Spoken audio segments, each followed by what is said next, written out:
Iran లో ఉండే science institutes మీద, యూనివర్సిటీస్ మీద, తర్వాత వాళ్ళ రీసెర్చ్ సెంటర్స్ మీద ఇజ్రాయెల్ అమెరికా దాడులు చేసి ధ్వంసం చేస్తుంది. అంటే ఇరాన్ లో ఉండే టెక్నాలజీ డెవలప్మెంట్ ని, సైన్స్ రీసెర్చ్ ని ధ్వంసం చేయడం అనేది ఇజ్రాయెల్ అమెరికా చేస్తుంది. దానికి ప్రతీకారంగా ఇరాన్ ఏం చేస్తుందంటే గల్ఫ్ దేశాల్లో ఉండే అమెరికా కంపెనీలు, నాలెడ్జ్ సెంటర్స్ కావచ్చు, క్లౌడ్ సర్వీస్ సెంటర్స్ కావచ్చు, ఏఐ ఇన్ఫ్రాస్ట్రక్చర్ కావచ్చు, వాటి మీద ఇరాన్ కూడా దాడి చేయడం మొదలుపెట్టింది. వాళ్ళు ఏమీ దాచుకోలేదు, ముందే చెప్పారు. మీరు కానీ మా దేశంలో యూనివర్సిటీలు, సైన్స్, టెక్నాలజీ వీటి మీద దాడి చేస్తే మేము వాటిని మీ దేశంలో కూడా చేస్తాం. Same implement. ఇరాన్ ముందు నుంచి కూడా మేము అగ్రెసర్స్ కాదు, మేము ఏ దేశం మీద దాడి చేయం, కానీ మా దేశం మీద దాడి చేస్తే ఈక్వల్ గా మీరు ఎటువంటి వాటి మీద చేస్తే మేము కూడా అటువంటి వాటి మీద చేస్తాం అనేది ఎప్పటి నుంచి చెప్తుంది, అదే చేసుకుంటూ వెళ్తుంది.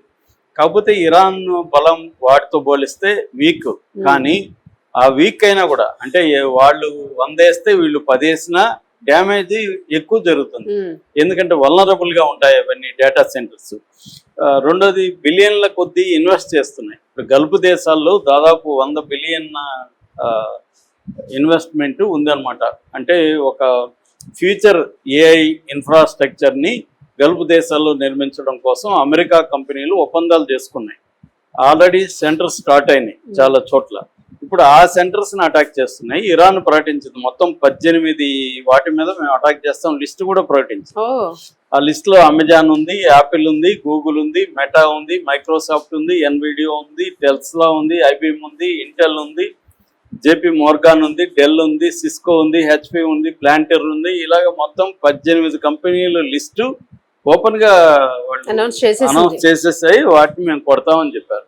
ఇప్పటి వరకు ఏంటంటే బహ్రెయిన్ లో హమాలా టెలికాం సర్వీసెస్ ఉంది, ఆ కంపెనీ మీద అటాక్ చేశారు. ఆ కంపెనీని అమెజాన్ వెబ్ సర్వీసెస్ ని కూడా వాళ్ళు టేక్ ఓవర్ చేసి ప్రమోట్ చేస్తున్నారు. దాని మీద అటాక్ చేశారు. దాని మీద 2 సార్లు చేశారు. యుఏఈలోనూ చేశారు, బహ్రెయిన్ లో చేశారు.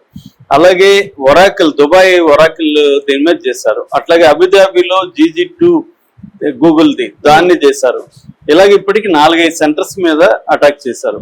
సో ఒకటేంటంటే మీరు మా వాటి మీద చేస్తున్నారు కాబట్టి మేము మీ వాటి మీద చేస్తున్నాం ఒకటైతే, 2 వీళ్ళు యుద్ధానికి కూడా పరోక్షంగా హెల్ప్ చేస్తున్నారు. ఎవరు? టెస్లాకి సంబంధించిన స్టార్లింక్ కంపెనీ ఇంటర్నెట్ ప్రొవైడ్ చేయడం, వాళ్ళ గైడెడ్ మిసైల్స్ ని గైడ్ చేయడానికి ఆ టెక్నాలజీ ఉపయోగించడం. అట్లాగే ఏఐ ప్లాట్ఫామ్స్ చాలా, శామ్ ఆల్ట్మన్ చాట్‌జిపిటి ఉంది కదా, వరల్డ్ కానీ, క్లాడ్ ఏఐ కానీ, ఇలాంటి వాళ్ళంతా కూడా అమెరికా డిఫెన్స్ కంపెనీలతో టైఅప్ అయిపోయి అక్యురేట్ గా, ఎలా ఇప్పుడు స్కూల్ మీద కూడా అక్యురేట్ గా కొట్టడానికి ఏఐ ఉపయోగపడింది.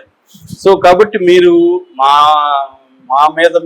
ప్రజల మీద, మా పిల్లల్ని చంపడానికి మీరు అమెరికాకి హెల్ప్ చేస్తున్నారు కాబట్టి you are the legitimate targets. కాబట్టి మేము కూడా మీ వాటి మీద అటాక్ చేస్తాం అనేది ఇరాన్ లాజిక్. అయితే ఇక్కడ ఇండియా లింక్ కూడా వచ్చింది. ఇంట్లో ఇండియా లింక్ ఎందుకంటే ఒక్కొక్కసారి యుద్ధం అనేది నష్టమే కదా, లాభం కూడా ఉంటుంది. అలాగే ఇప్పుడు ఈ డేటా సెంటర్స్ మీద దాడి చేయడం వల్ల ఆ పెట్టుబడులన్నీ ఇండియాకి డైవర్ట్ అవుతుంది అన్న ఒక లాజిక్ కూడా వస్తుంది. ఆ లాజిక్ ప్రకారం ఏంటంటే ఆల్రెడీ గత 6 నెలల్లో ప్రతి అతిపెద్ద కంపెనీల సిఇఓలందరూ ఇండియాకి వచ్చారు. మనం నెట్వర్కింగ్ అవన్నీ చేస్తున్నాం. సో దానికి సంబంధించి అమెజాన్ ఆల్రెడీ 17.5 బిలియన్ల ఇన్వెస్ట్మెంట్ ఇండియాలో చేయబోతుంది, ఒప్పందం చేసుకుంది. 2029 నాటికి 17.5 బిలియన్ల ఇన్వెస్ట్మెంట్ అమెజాన్ వెబ్ సర్వీస్ వాళ్ళు చేయబోతున్నారు, సెంటర్స్ పెడుతున్నారు. అట్లాగే గూగుల్ది డేటా సెంటర్ వైజాగ్ లో 15 బిలియన్లు ఏఐ హబ్ అక్కడ పెట్టబోతున్నారు. అట్లాగే ఇప్పటి వరకు ఏంటంటే 1.3 గిగావాట్ కెపాసిటీ ఉండే ఏఐ సెంటర్స్ ఇండియాలో వచ్చాయి. ఇది 2030 నాటికి 6.5 గిగావాట్ల దీనికి వెళ్ళబోతుంది. సో ఓవరాల్ గా దాదాపు 100 బిలియన్ల ఇన్వెస్ట్మెంట్ ఇండియాలో ఇవన్నీ పెడుతున్నాయి. ఇప్పుడు అక్కడ సేఫ్ అనుకొని వెళ్ళారు దుబాయ్, ఎందుకంటే అక్కడ అన్ని కూడా ప్రిన్సిలీ స్టేట్స్, అవన్నీ కూడా రాజులే పరిపాలిస్తుంటారు, సుల్తాన్లు పరిపాలిస్తుంటారు కాబట్టి